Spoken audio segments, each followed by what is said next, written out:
Sugar Ferris, Carol Boykin had Bassin Gals, and I worked with them almost from the get-go. I don't know if I'm the first to work with women in fishing, but I'm one of the first for sure. And this would have been the 70s and 80s when they really got started rolling. And my gosh, they had a great tournament series, and they had some ladies out there that knew how to handle a bass boat and knew how to fish. They were good.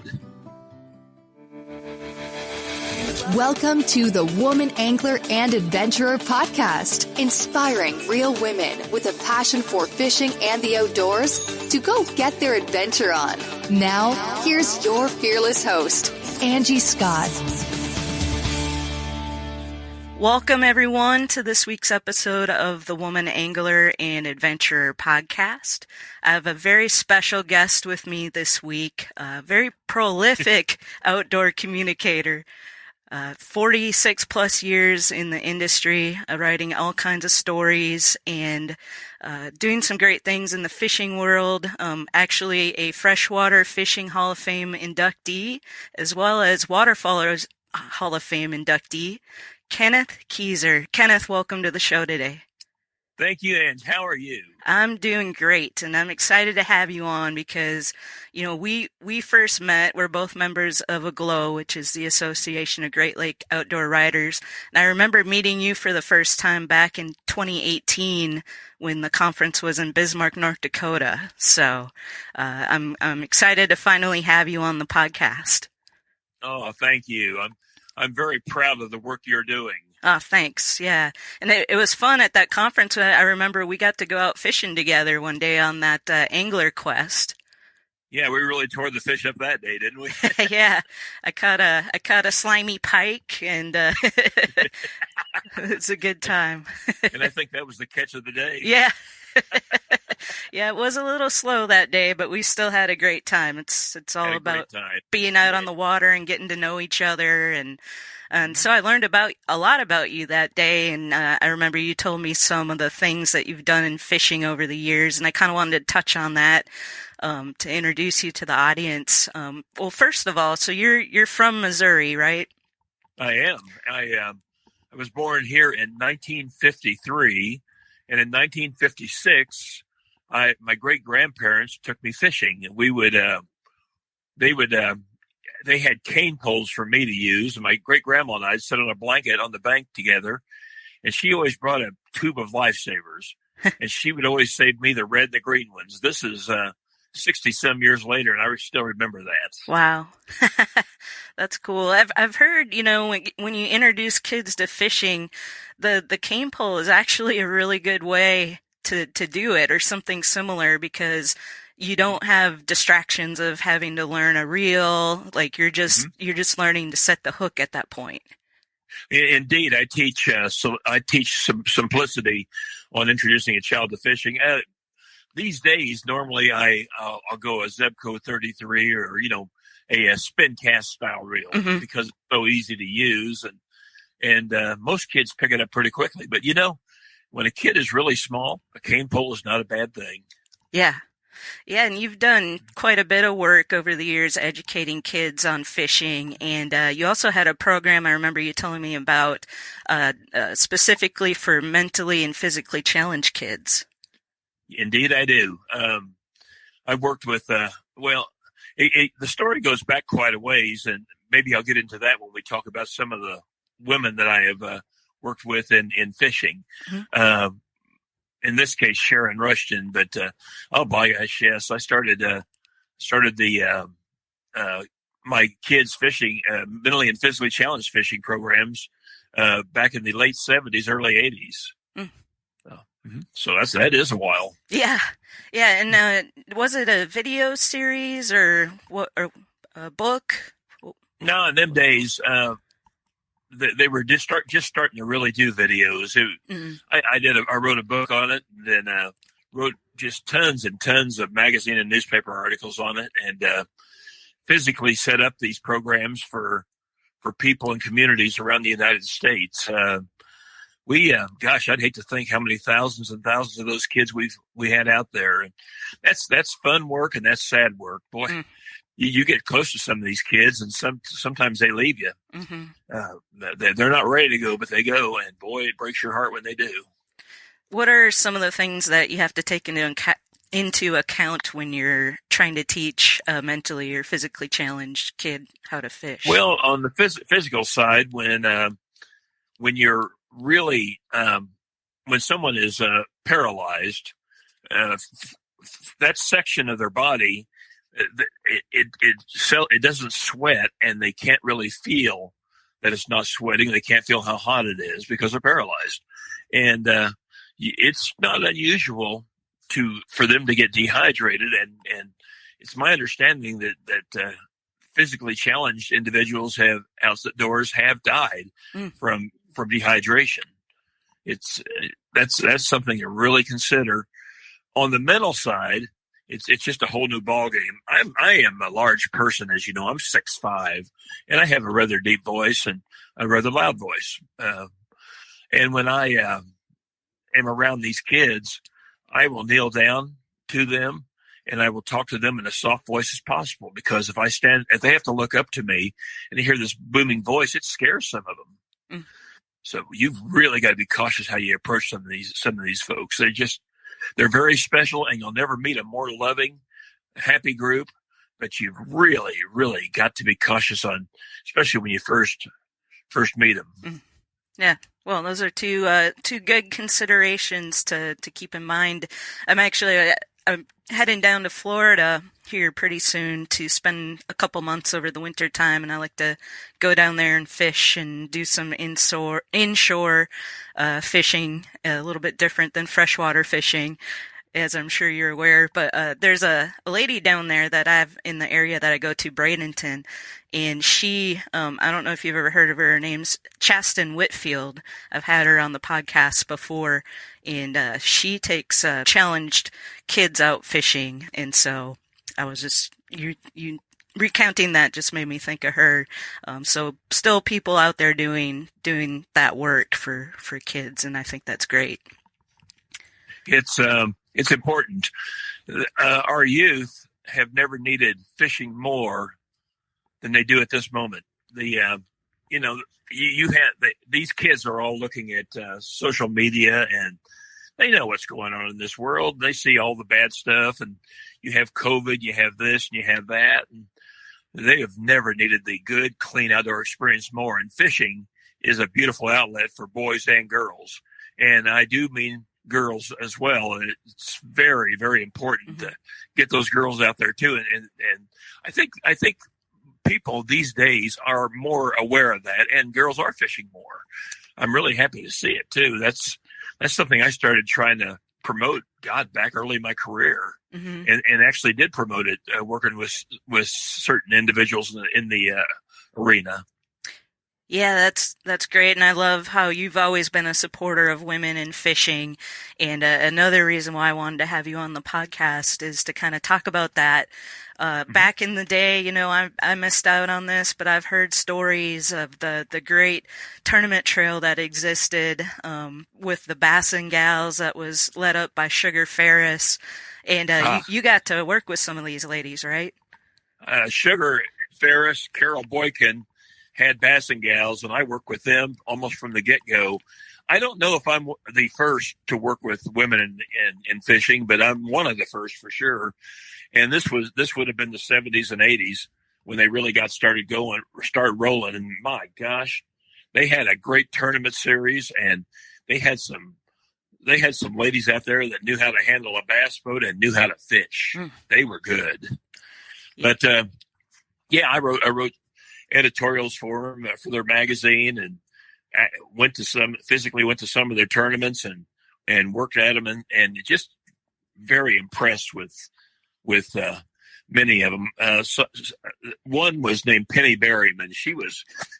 The woman looked like a professional fashion model, and she was gorgeous. And I would have to guess that she might have been a model at some time. Who knows, with somebody like that? But she was a wonderful person, and she was a fabulous fisherman. She won. She went head to head with some men's tournaments and won a number of them. And she was in love with my daughter, my little blonde-haired daughter at the time, who's now a RN and has her own little blonde-haired fisherman that fishes with me, little Ellie. But she was in love with Holly and said, if I only lived closer to you guys, I'd make her a bassin gal. I always liked that. Yeah, that's cool. I've had a couple ladies on the show in the past that got to fish that tournament trail.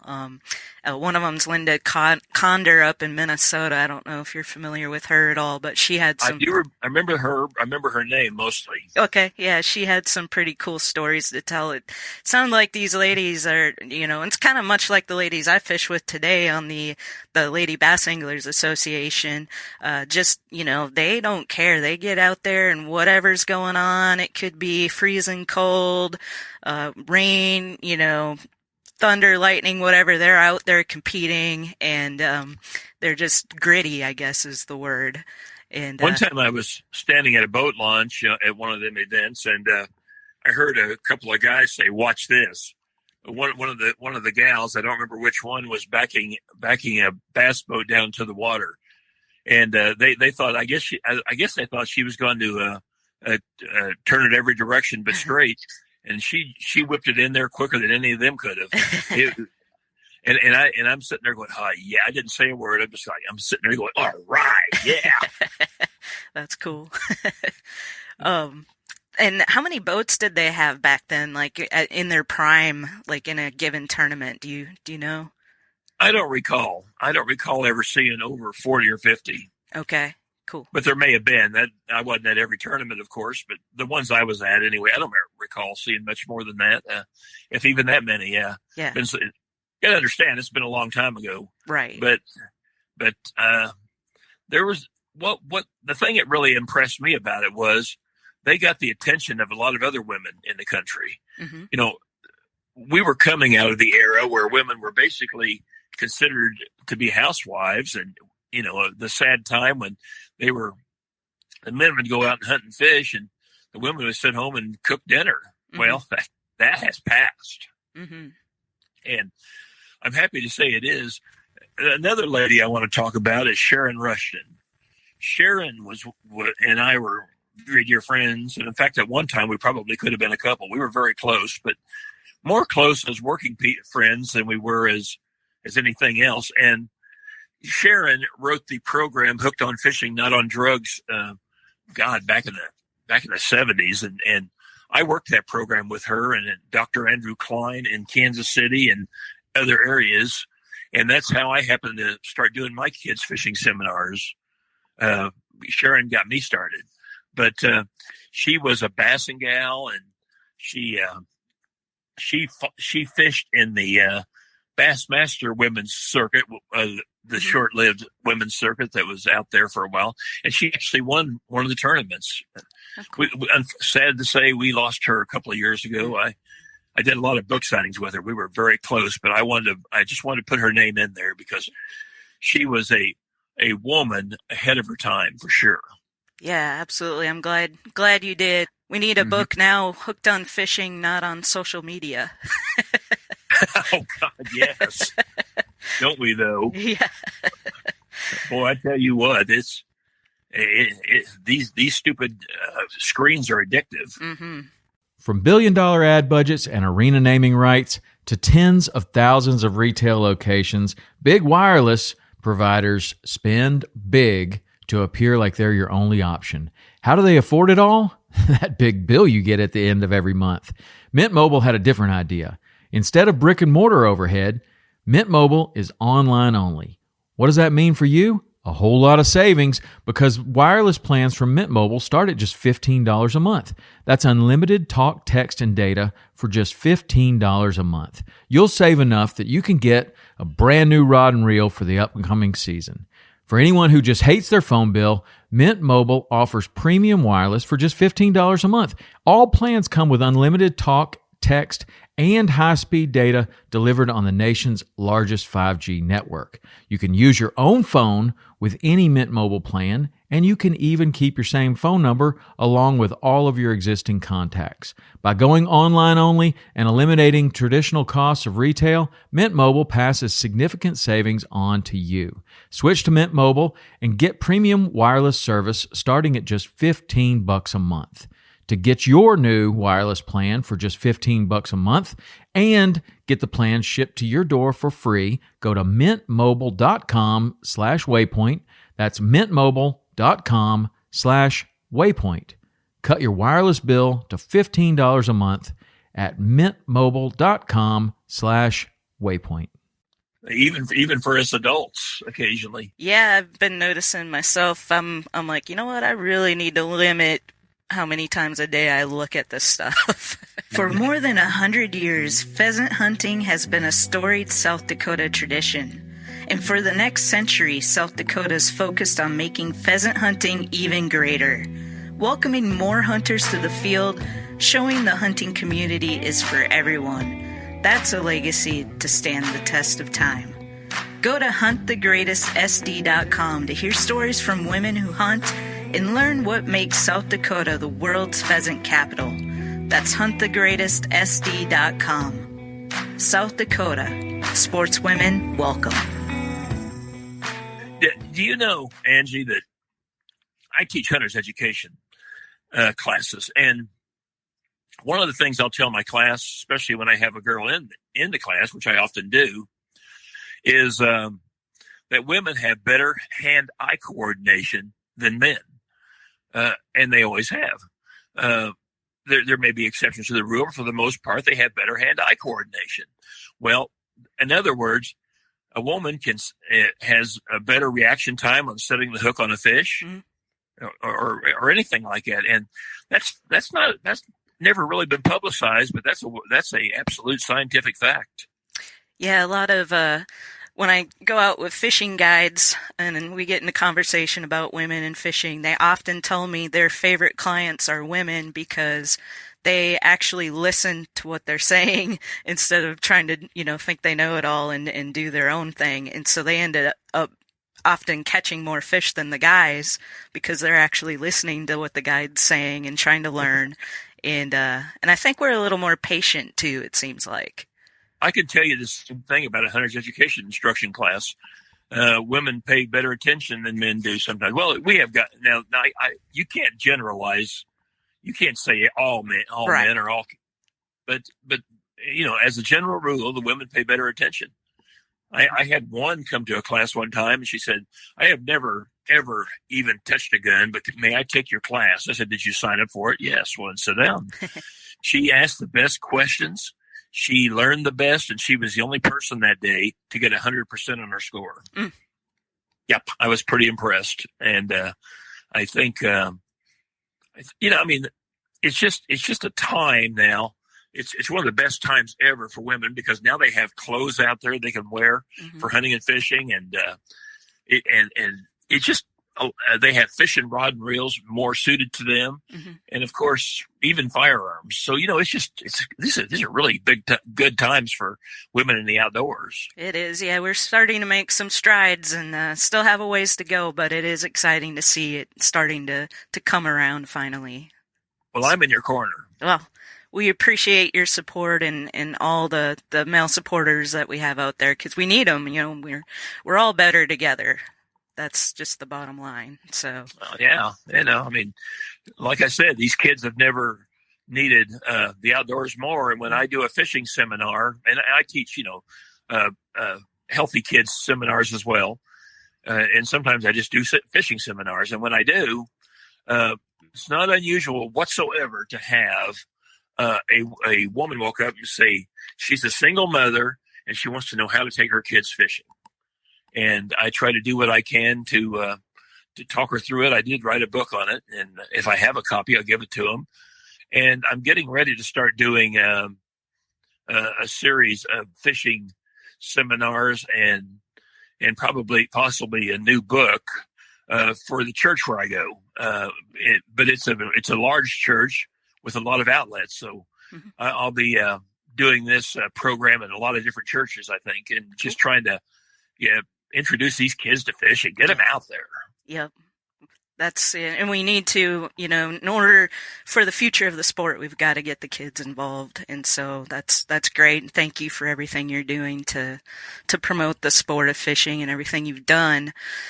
So I'm going to turn the tide just a little bit. I mentioned we met at the Aglow conference in Bismarck back in 2018. Another person I think both of us met for the first time at that conference was a guy named Jeff Dubwin.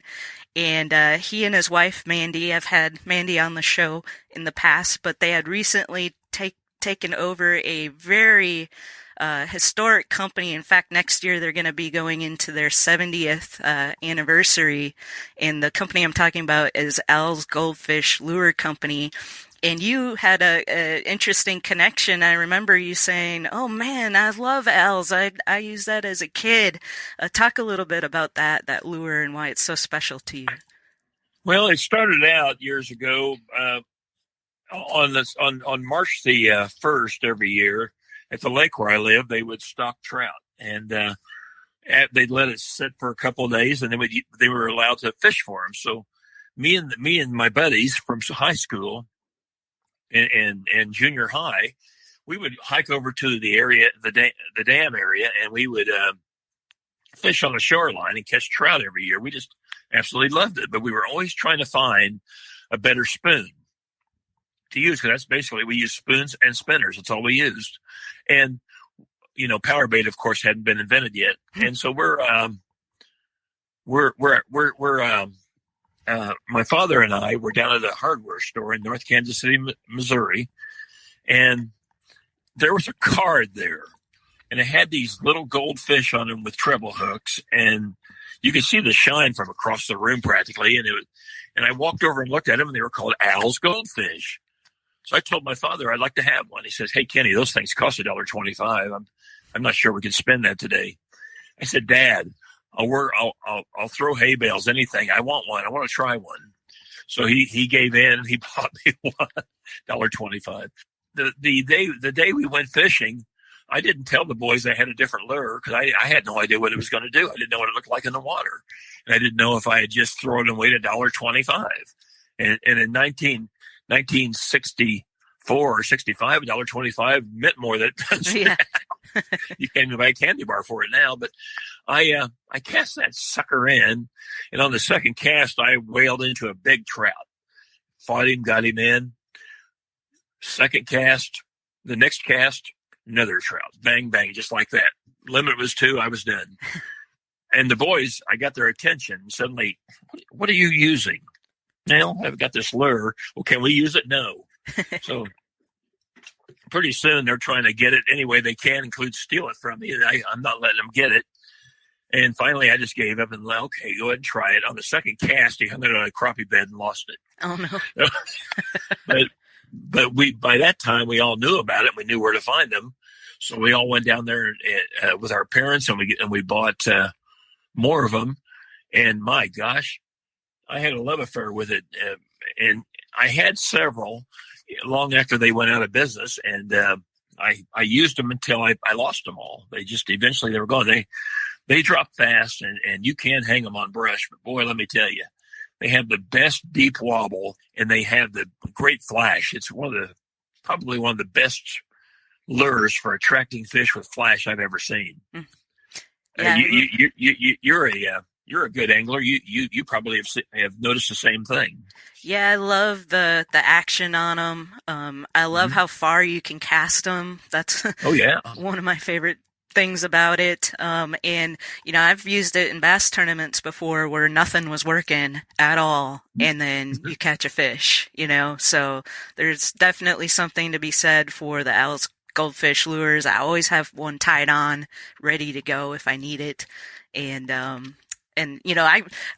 Gosh, what was it? Oh, the Glow conference in La Crosse, Wisconsin. We took the Angler Quest out again, with Mandy from Al's, and she caught her first walleye on one of the Al's nice. goldfish, which is really cool. It was, again, Jeez. another situation. None of us were catching anything. Mandy's out there casting this Al's out in no man's land, and I'm like, what is she doing? She ain't gonna catch anything. And she reels in this really nice walleye. I love it when good things happen to good people, don't you? I do. Yeah, I was so happy for her. That was awesome. Oh yeah, they're the best people. They're nice people. They're very humble people, and they're really, really, really doing a great job with this company. I am so pleased to that they considered making me a bit of a part of it. Yeah, so let's talk about that. Last year you had something really, really exciting come out just in time for Christmas, and here we are again, just Christmas coming up this year. So talk a little bit about what you guys did last year with Al's. Well, after all the accolades of my 40-some year career and all the good things that's happened and everything, this is one of the highest honors ever paid to me, and I really am proud of it. And because of my history with Al's Goldfish, they named one of their products after me. They call it Kenny's Christmas Kit, or after Christmas, Kenny's Kit, which is either 4 or see, I got the big box here. The 4 is one I usually use. Either 4 or 6 of their best spoons, the ones I picked out, my choice, my colors, and the ones that are, to me, are the most productive. And they sell these things for a really good price too. It's not $1.25 a lure anymore, but right.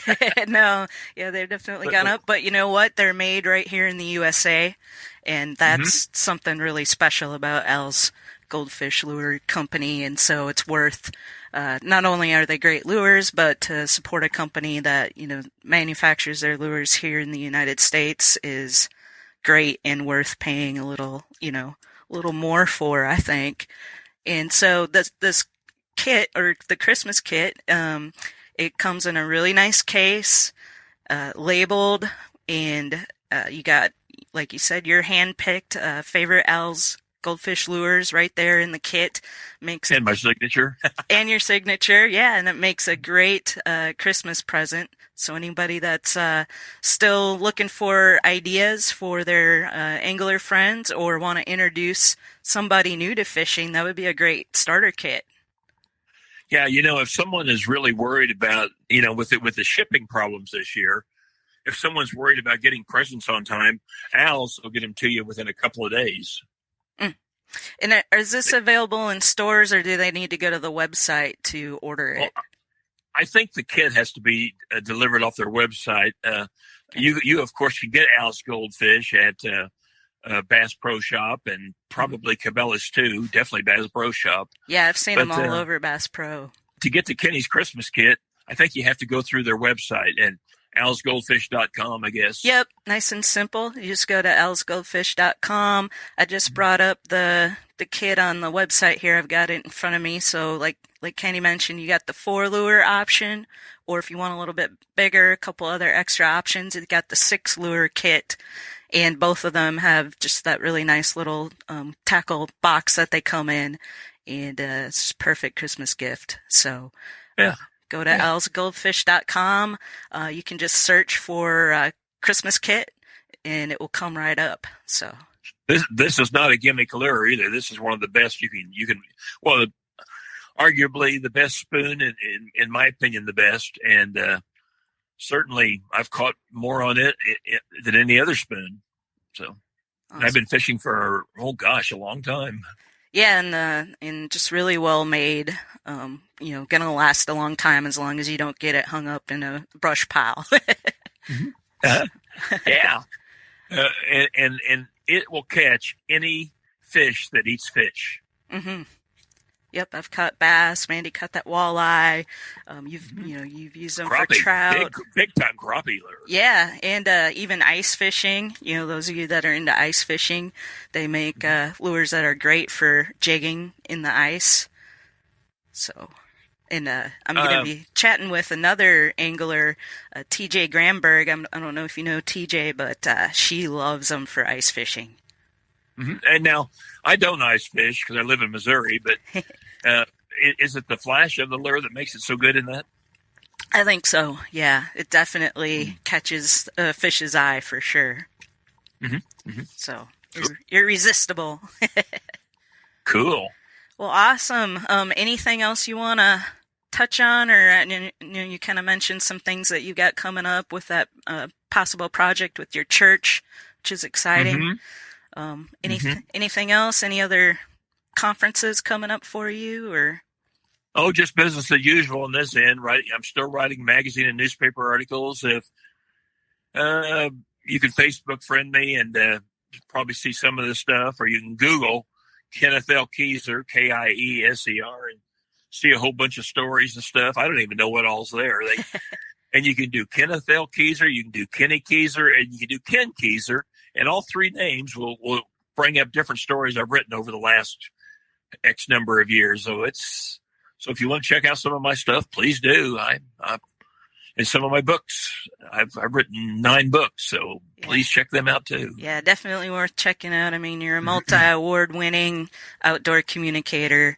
And so, and as I mentioned in the introduction, Freshwater Fishing Hall of Fame inductee, which is just incredible. Do you know how to become a rich outdoor writer? You know what the secret is? I'm sure there's a funny antidote there.